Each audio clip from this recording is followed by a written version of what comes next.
In 2017, David was driving home late at night on a deserted highway in West Virginia. He was tired and looking forward to getting home when he noticed two children standing by the side of the road. They looked to be about 10 years old, dressed in old-fashioned clothes. David pulled over, concerned for their safety. He rolled down his window and asked if they needed help. The children looked up at him, and he felt a sudden wave of unease. Their eyes were completely black, without any whites or irises. Terrified, David quickly rolled up his window and drove off, leaving the children behind. He reported the incident to the local police, who took his statement but seemed skeptical. They told him about the legend of the black-eyed children, mysterious beings that were said to appear on lonely highways, asking for help, but with sinister intentions. David was deeply disturbed by the encounter. He couldn't shake the image of the children's black eyes and their eerie presence. He avoided driving that highway at night, haunted by the memory of the black-eyed children and the chilling sense of dread they had left behind. In 2007, Emily and Jack Martin were driving through the Mojave Desert on their way to visit family in California. The sun had set, and the desert was cloaked in darkness, with only their headlights to guide them. As they drove, they noticed a car ahead of them swerving erratically. Worried that the driver might be in trouble, they followed the car at a safe distance. Suddenly, the car veered off the road and crashed into a ditch. Emily and Jack pulled over and ran to help, but when they reached the car, it was empty. There were no signs of the driver or any passengers. They searched the area, calling out for anyone who might be injured, but the desert was silent. They reported the crash to the authorities, who arrived quickly and conducted a thorough search. Despite their efforts, no trace of the driver was found, and the car was towed away. The incident baffled Emily and Jack. They couldn't understand how the driver had vanished without a trace in the middle of the desert. The authorities were equally puzzled, with no evidence to explain the mysterious disappearance. Years later, the couple still remembered that eerie night in the Mojave Desert, haunted by the memory of the vanishing driver and the unanswered questions that lingered in the dark. In 2015, Sarah and her friends were returning home from a weekend camping trip in Wisconsin. They were driving down Highway 41, a long stretch of road surrounded by dense forest. As night fell, they noticed a car behind them, its headlights glaring in their rearview mirror. At first they thought nothing of it, assuming the driver would eventually pass them, but the car stayed close, following their every turn and speed change. Sarah's friends grew nervous, and she decided to take a few random exits and detours to see if the car would continue to follow. No matter where they went, the car remained on their tail. Panic set in as they realized they were being stalked. They drove to the nearest gas station, hoping to find safety in a public place.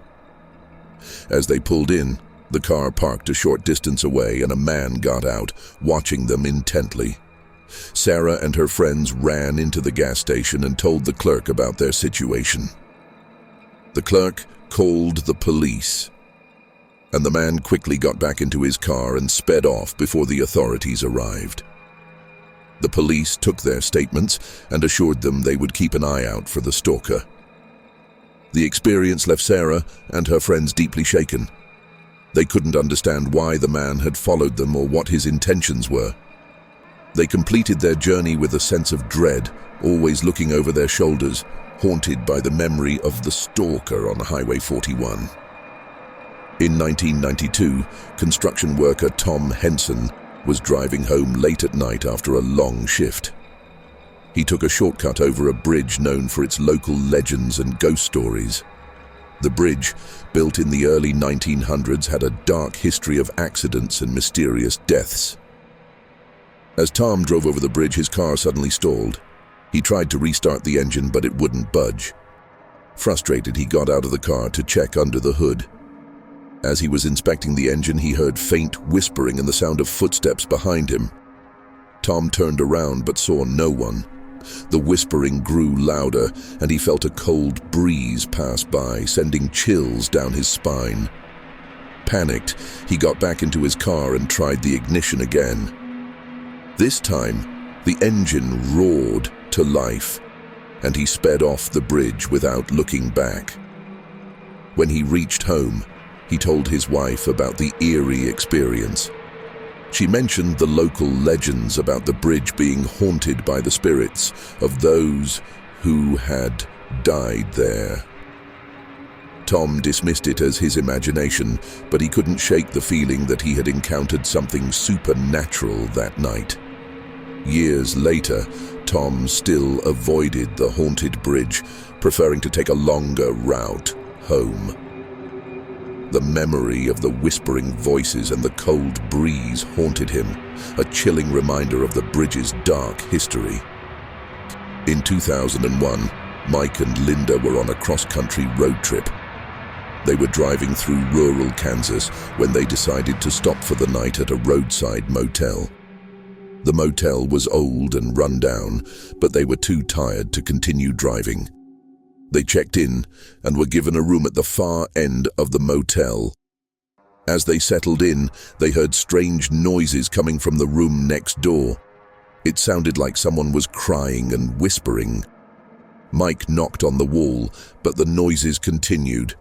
Concerned, they went to the front desk to report the disturbance. The clerk looked puzzled and told them that the room next door was unoccupied. Mike and Linda returned to their room, but the noises persisted throughout the night, keeping them awake. The next morning, they checked out and continued their journey. As they were leaving, an elderly woman approached them and asked if they had heard anything strange during their stay. They told her about the crying and whispering, and the woman nodded knowingly. She explained that the motel had a dark history. Years ago, a woman had been murdered in that very room, and her spirit was said to haunt the motel, crying and whispering in the night. Mike and Linda were shocked and relieved to leave the motel behind. The experience left them deeply unsettled. They avoided roadside motels for the rest of their trip, haunted by the memory of the crying and whispering in the night.